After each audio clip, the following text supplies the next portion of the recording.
göstərə bilər seçkilərə necə təsir olacaq və Avrasiya İqtisadi İttifaqının bugünkü iclasında daha nələr müzakirə ediləcək, Ermənistanla münasibətlərlə bağlı hansı qərarlar verilə bilər, biz də geniş şəkildə danışmaq istəyirik. Studiyamızın qonağı isə Milli Məclisin üzvü Azər Allahveranovdur. Azər bəy, xoş gəlmişsiniz, xoş gördük sizi. Xoş gəldiniz olsun. Reutersin iddiası ilə başlayaq istəyirəm. Önəmli bir iddiada 100 min erməninin Ermənistana göndərilməsi ilə bağlı. Əslində hələ seçki kampaniyası başlamamışdı. Biz bu tərz iddiaların gündəmdə olduğunu görürdük. Buna baxmayaraq, Rusiya tərəfindən təksiblər gəlirdi və yaxud da ki, bu kütləvi informasiya vasitələrinin iddiaları olaraq qələmə verilirdi. Amma Reutersin 4 mənbəyə istinadən belə bir informasiyanı paylaşması isə bir qədər diqqətimizi çəkir. Bu mənada siz nə düşünürsünüz? Rusiya bu addımı atacaqmı? Məsələ bundadır ki, bir neçə gün bundan qabaq elə Rusiyanın müxtəlif bu ekspert dairələrində bu mövzu ətrafında çox geniş müzakirələr keçirilirdi və nəticə etibarilə Ermənistanda bir qanun layihəsinin qəbul olunması barədə fikir bir irəli sürüldü ki, deməli o qanun layihəsinə görə seçkilərə 2 həftə qalmış, ən azı 2 həftə qalmış Ermənistan ərazisinə daxil olub müvafiq qaydada qeydiyyata düşməklə seçkidə iştirak etmək hüququ qazana bilər şəxslər, xüsusilə də o şəxslər ki, hansıdır ki, 2 vətəndaşlığı var. Həm Ermənistan Respublikasının vətəndaşı, həm də ki, digər bir ölkənin vətəndaşlığı var həmin şəxsdə.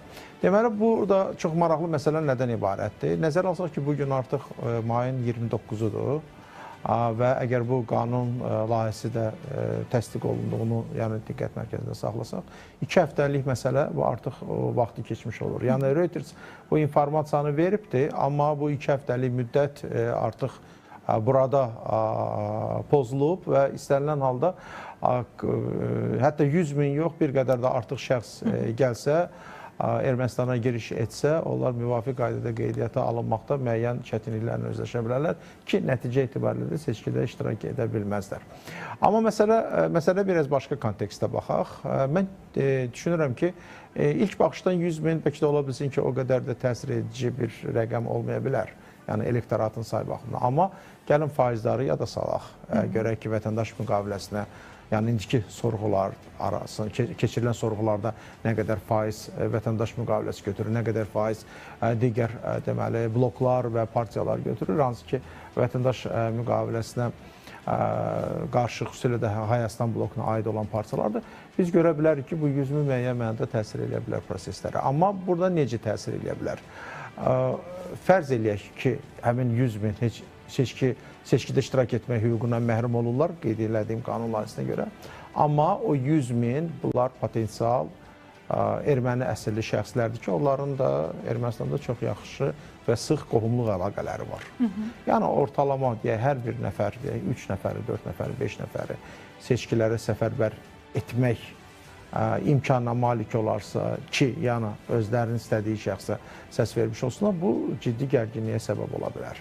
Bəlkə də ola bilsin ki, bu plan əgər həqiqətən də varsa, indi biz bunu daha çox hipotetik olaraq deyirik, Reuters hansısa bir mənbə istinadən bunu deyir, əgər bu plan həqiqətən də varsa ki, bunun da təsir etmə imkanları var. Yəni, bunu qətiyyən nəzərdən kənara qoymaq olmaz. Amma istənilən halda mən düşünürəm ki, Paşinyan hakimiyyəti bunu da hesablayıblar və ona görə də həmin o 2 həftəlik deməli müddət məsələsi gündəmə gəldi. Bu məsələnin birinci tərəfi. İkinci bir tərəfdə indi bəlli məsələdir ki, Rusiyada müəyyən dairələr var ki, onlar çalışırlar yumuşaq güc vasitəsilə seçkilərin müqəddəratını dəyişsinlər. Yəni, ən azından özlərinə yaxın olan şəxslərin seçilməsinə nail olsunlar. Müəyyən dairələr dedikdə mən bir məsələni də yaddan çıxartmayaq. Belə bir təsəvvür formalaşması ki, konkret olaraq bir nəfərin üzərində konkret olaraq gələcək qələbəni görür həmin o dairələr. Orada ayrı-ayrı dairələrə bağlı olan ayrı-ayrı adamlar var. Misal üçün, biznes dairələrinə bağlı olan Qariq Çarukyan var və ya Samvel Karapetyan var. Hərbi dairələrə, siyasi dairələrə bağlı olan Robert Koçaryan var. Ən yüksək səviyyədə belə dəstəklənən bir şəxs. Yəni, ayrı-ayrı dairələr özünə məxsus tərzdə prosesə konkret olaraq təsir etməyə çalışır. Hətta bu günlərdə çox maraqlı bir poster də paylaşıldı. Mediada dolaşmaqdadır həmin poster. və posterində əsas qayəsində o fikir təşkil edir ki, 3 nəfərin şəkli verilir. Hayastan blokunun əsas 3 siması, 3 lideri və digər bir şəkildə də Nikol Paşinyan verilir. Nikol Paşinyan üstünə xətt çəkilir, yazılır ki, bundan başqa kim olursa olsun. Çox maraqlı bir yanaşmadır və bu da onu göstərir ki, o 3 nəfərdən kimsə olsun yox. Konkret olaraq Nikol Paşinyandan başqa kim olursa olsun. Yəni bu deməkdir ki, həmin o dairələr arasında da bugün fikir ayrılığı var. Elə Rusiyanın da müəyyən dairələrində də bu fikir ayrılığı var ki, konkret olaraq 3 nəfər arasında hələ seçim edə bilmirlər. İndi seçkilərə aşağı-yuxarı 9 gün qalır. Yəni biz bugün Hayastan blokunun hansısa bir bəyanatına istinadən deyə bilmərik ki, konkret olaraq Hayastan bloku bu şəxsə üstünlük verir. Ola bilər ki, 3 gün qalmış biz bunu görək. Yəni 3 gün qalmış konkret bir elektorata müraciət olunsun ki, qərara alındı ki, bu 3 nəfərdən konkret olaraq bu şəxsə üstünlük verilsin. Və bu yerdə də Rusiyanın iqtisadi baxımından o da bir başqa bir təsir içəridir. Bəli, bu təsirləri davam edir. Biz hər gün yeni qərarların şahidi oluruq. Bugünkü qərarı da açıqladı Peskov. Hələ ki, Nikol Paşinyana bir cavab gəlməyib. Bundan öncəki baş verən proseslərə isə çox normal şəkildə yanaşmışdı. Ermənistanın baş naziri bənzər hadisələr dəfələrlə olub, başqa ölkələrə münasibətdə də baş verib. Yəni bu məhdudiyyətlər və yaxud da ki, hansısa fitosanitar məsələlərin gündəmə gətirilməsini qeyd etdi Nikol Paşinyan. Amma buna baxmayaraq bugünkü Avrasiya İqtisadi İttifaqının əsas mövzularından biri də Ermənistanla ittifaq arasındakı münasibətlərdir. Bu mənada Rusiya deyir ki, bu məhdudiyyətlər bizə heç bir təsir göstərmir, təsiri Ermənistan görür. Ermənistan isə düşünür ki, Nikol Paşinyan açıqlamalarına baxdığımızda biz varlanacaq və bizə təsir də göstərməyəcək deyir bu məsələlər. Həm iqtisadi kənd təsərrüfatı məhsulları ilə bağlı bunu səsləndirir, qaz məsələsi ilə bağlı, triplə bağlı vurğuluyur. Amma bir də reallıq var Azər bəy, elə deyilmi? Reallıqda təsirləri necə qiymətləndirmək doğru olardı? Yox, bugün ümumiyyətlə Ermənistan çox güclü təsirlərə məruz qalır. Yəni birincisi bunu danışaq. Mən qeyd elədiyim məsələlər bu potensial elektorat üzərində olan təsirlərdir.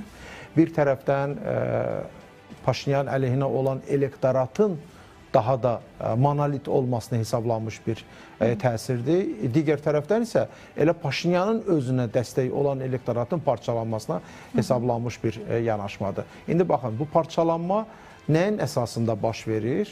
Məhz iqtisadi zəmində olan təsirlər əsasında, siyasi zəmində olan digər təsirlər əsasında. Hətta burada biz çox güclü şəkildə bugün Ermənistanı informasiya təsirinə məruz qaldığını da görürük.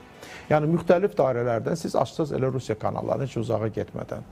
Rusiya kanallarında ancaq olub bugün mövzu Ermənistan mövzusudur və bu müxtəlif kontekstlərdə bu şərhlər verilir və konkret olaraq bildirilir ki, Ermənistana verilən təbii qaz bu sadəcə olaraq bir kommersiya xarakterli bir iş deyil. Bu birbaşa subsidiyadır, bu birbaşa dəstəkdir. Bu birbaşa olaraq Ermənistanın bundan minimum yox, maksimum yararlanmaq imkanı verən bir layihədir və bunu da konkret olaraq bildirirlər ki, biz tək təbii qazın qiymətinin artırılması yox. Yeri gəlmişkən Avrasiya İqtisadi İttifaqda da bu məsələ də müzakirəyə çıxarıla bilər ki, yəni bunu da Nikol Paşinyan çalışır ki, bir qədər soyuqqanlı dilə gətirsin. Yəni siz yadınızdadırsa o bir mənalı şəkildə bildirdi ki, təbii qazın qiyməti dəyişə bilməz. Amma Rusiya tərəfdən müəyyən rəsmiləri də konkret olaraq bildirdi ki, müqaviləyə baxsalar, müqavilədə, yəni Ermənistanla Rusiya arasında təbii qazın təminatının təchizatına dair müddəaların əks etdirdiyi də bir vacib bir məqam var. Bu da force major məsələlər. Yəni force major olduqda qiymətin dəyişməsi baş verə bilər. Yəni bu artıq bir mesaj verilir ki, nəinki kənd təsərrüfatı məhsullarının hansısa bir məhdud çərçivədə ölkə ərazisinə buraxılmasının təmin olması, yəni fitosanitariyaya görə böyük hissəsi buraxılmır və ya təbii qazın qiymətinin artırılması və ya digər, misal üçün, hətta kommunikasiyalarla da bağlı çox ciddi fikirlər Rusiya tərəfindən səslənməkdədir. Misal üçün, Ermənistan dəmir yolunun, bütün ölkə üzrə dəmir yolunun şəbəkəsinin qurulması səlahiyyətinə malik deyil. Yəni bu məxsusdur Rusiyanın dəmir yoluna. Yəni faktiki olaraq bu nədən xəbər verir? Bundan xəbər verir ki, müxtəlif kanallar vasitəsilə bugün Nikol Paşinyanın üzərində çox ciddi təzyiqlər var və burada qeyd etdiyim kimi müqəddəratı təbii ki, həll eləyən həm də seçkiyə gedən elektoratdır. Bu elektoratın müəyyən mənada Paşinyan əleyhinə olan qüvvələrin tərəfinə çəkilməsi üçün Paşinyanı daha çox dövlətə, xalqa xəyanət etmiş bir şəxs kimi, yəni onun maraqlarını ayaq altına alan, onun müqəddəratını sual altına qoyan, onun dövlətçiliyini birbaşa təhlükə altına alan bir şəxs kimi göstərməyə çalışırlar. Həmin o təzyiq mexanizmlərini işə salanlar. Amma nəticə etibarilə burada yeri gəlmişkən elə bu paradın özü də hansı ki Ermənistan keçirdi, yəni İrəvan küçələrində. Bu da bilavasitə ona hesablanmışdı ki, yəni seçki öncəsi Paşinyan özünün daha güclü tərəfdən göstərməyə çalışır. Marco Rubio'nun səfərini xatırlayaq. Bu da bilavasitə Amerika Birləşmiş Ştatlarının bir mesajıdır. Yenə də potensial elektorata bir tərəfdən, digər tərəfdən də Paşinyana təsir göstərən həmin dairələrə də ünvanlanmış bir mesajdır ki, Amerika Birləşmiş Ştatları kimin yanındadır? Elə bunların nəticəsi olaraq PAS nəşri bugün səhər saatlarında belə bir informasiya tirajladı ki, Nikol Paşinyanın nəticədə reytingi 40% keçir. Bəli. Bu da diqqət çəkir. Yəni sonuncu sorğularda təqribən 35-36 idi. Nə düşünürsünüz indi? Yəni biz sorğuları əlbəttə ki, Ermənistandan gələn informasiyalar üzərində ya da Qallapın sorğularını. Axırıncı Qallapın sorğusunu əslində yadımızda 29% civarındaydı. İndi PAS-ın belə bir reytinqlə bağlı statistikanı paylaşması gerçəkdirmi sizcə? Mən düşünürəm ki, gerçəkdir. Yəni təbii ki, bütövlükdə elektorat Paşinyan tərəfində deyil. Yəni bunu hətta son 3 ay ərzində həm Ermənistanın hüdudları daxilində, həm də ki, həm Ermənistana məxsus olan sorğu şirkətləri, eyni zamanda da xarici deməli sorğu agentlikləri tərəfindən keçirilmiş nəticələrdən də bəlli olur ki, təqribən elektoratın aşağı-yuxarı 1/3 hissəsi vətəndaş müqaviləsinə səs vermiş olur. Digər bir 1/3 hissəsi hələlik qeyri-müəyyən bir vəziyyətdədir. Yer gəlmiş ki, siz qeyd elədiyiniz sorğunun da orada konkret olaraq göstərilir ki, 30% elektorat bugün qeyri-müəyyən vəziyyətdədir. Baxın, bütün təsirlər, bütün təzyiqlər və seçki qabağı, belə deyək, müharibə, dırnaq arası təbii ki, bilavasitə həmin o 30%-in səsini qazanmasını hesablanıbdır. Bunu Paşinyan da eləyir, bunu Hayastan bloku da eləyir, bunu kənar qüvvələr də eləyir. Ki, həmin o qeyri-müəyyən vəziyyətdə olan elektoratın 1/3 hissəsinin, yəni şərti olaraq 1/3 deyirəm təbii ki, 1/3 hissəsinin səsini qazanmış olsunlar. Çünki bu 1/3 həqiqətən də həlledici səsə malik olan bir elektoratı, bir hissədir. Çünki onların bugün edəcəyi seçim şübhəsiz ki, hətta bütövlükdə Ermənistanın gələcəyini müəyyən etməyə səbəb ola biləcək bir seçimdir. Yəni bu ötəri bir səs bölgüsü və ya elektoratın kiməsə rəğbət göstərməsi deməsi deyil. Və burada da biz nəyi görürük? Biz burada görürük ki, çox böyük dövlətlərin faktiki olaraq Ermənistan müstəvisində, Ermənistanda gedən proseslər üzərində maraqlarını toqquşduğunu görürük. Elə bu yerdə bir xəbər var, onu təqdim etmək istəyirəm. Rusiya prezidenti Vladimir Putin və Belarus prezidenti Aleksandr Lukaşenko Astanada ittifaq liderlərinin görüşü çərçivəsində Ermənistandakı vəziyyətlə bağlı fikir mübadiləsi aparıb. Bu barədə Dmitri Peskov açıqlama verib. Dünən bir neçə dəfə danışıblar. Ermənistana bağlı qısa fikir mübadiləsi aparılsa da məzmunlu söhbət olmayıb. Sadəcə vaxt yox idi bildirilib, amma ayaqüstü də olsa belə bir söhbət gedib. Siz Paşinyana təzyiqlərlə bağlı danışdınız. Ələxsus da ki, Rusiyadan gələn bu təzyiqlər, amma bir də Rusiyanın müttəfiqləri var. Son dönəmlərdə İranın da biz özünün nə qədər Amerika Birləşmiş Ştatlarının o gərgin dönəmində olmasına baxmayaraq, yenə də Cənubi Qafqazla bağlı TRIP layihəsi ilə əlaqədar kəskin fikirlərinə qayıtdığını görürük. Yenidən qırmızı xətləri ortaya qoyur. Bu dəfə Belarus prezidentinin də biz sərt mesajlarına şahid oluruq Paşinyana. Paşinyanın da cavabı olmuşdu dünən ərzində əslində ona. Və görünür ki, Rusiya bu dəfə tək deyil, bir neçə qoldan Ermənistana cinahdan deyək, bir neçə cinahdan. Bir neçə cinahdan Ermənistandan mübarizə aparmağa çalışır. Ona görə Paşinyanın işi bir qədər də çətinləşir.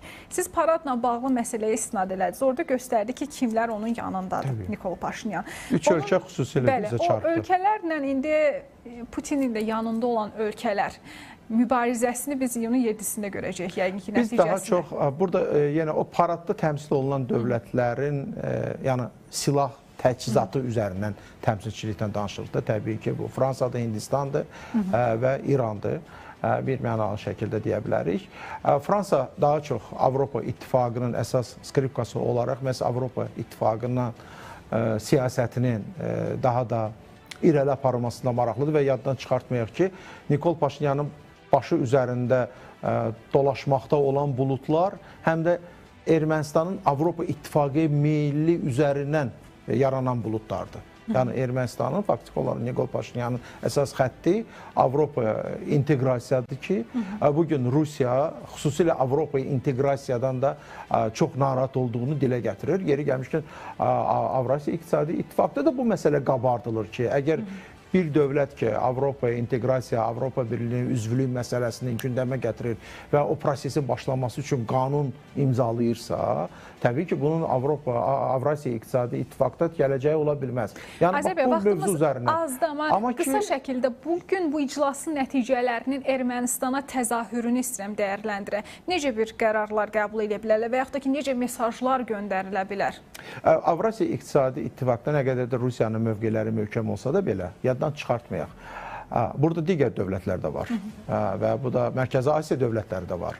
Hansılar ki, heç də o prosesdə Rusiyanın yanında olmaya bilərlər.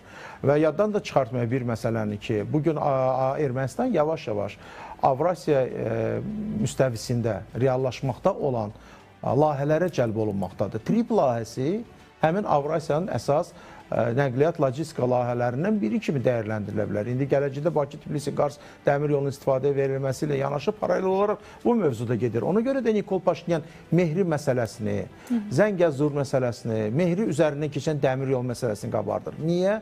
Çünki bu lazımdır Mərkəzi Asiya Respublikalarına və Mərkəzi Asiya Respublikaları Rusiyaya görə bu məsələdə Ermənistanın üzərinə gedəsi deyirlər. Və bir məsələni də yaddan çıxartmayın. Söhbət böyük bir coğrafi arealdan gedir. Bu coğrafi arealın da əsas arteriyası orta dəhlizdir. Orta dəhlizin ayrı-ayrı segmentləri var ki, bundan bugün o Mərkəzi Asiya Respublikaları maksimum yararlanmaqdadır. Ermənistanda hər hansı bir formada siyasi gərginliklər, təlatümlər, münaqişələr, qarşı durmalar və digər məsələlər heç onların maraqlarına da cavab vermir. Çünki bu layihələrin müəyyən mənada sual altına almış olur. Ola bilər ki, bunda maraqlı olan müəyyən qüvvələr var. Yəni ölkənin hüdudlarından kənarda. Hətta ölkənin hüdudları daxilində də belə vəziyyəti öz xeyrinə dəyişməkdə maraqlı olan qüvvələr hətta buna da belə hazırdılar. Amma bir qədər geniş kontekstdə baxdıqda mən düşünürəm ki, Avrasiya İqtisadi İttifaq olsun və ya digər platformalar olsun ki, orada qərarlar verilərkən geostrateji əhəmiyyətə malik ola biləcək və məhz o mahiyyəti özündə daşıya biləcək qərarlar verilir. Yəni burada həssas iki dövlət arasında olan gərginlik və digər məsələlər əsas müzakirə predmeti deyil. Aydındır. Çox sağ olun Azər bəy. Təşəkkür edirik dəvətimizi qəbul edib gəldiyiniz üçün önəmli təhlillərinizə görə. Dəyərli izləyicilər, yerli gündəmlə bağlı danışırdıq.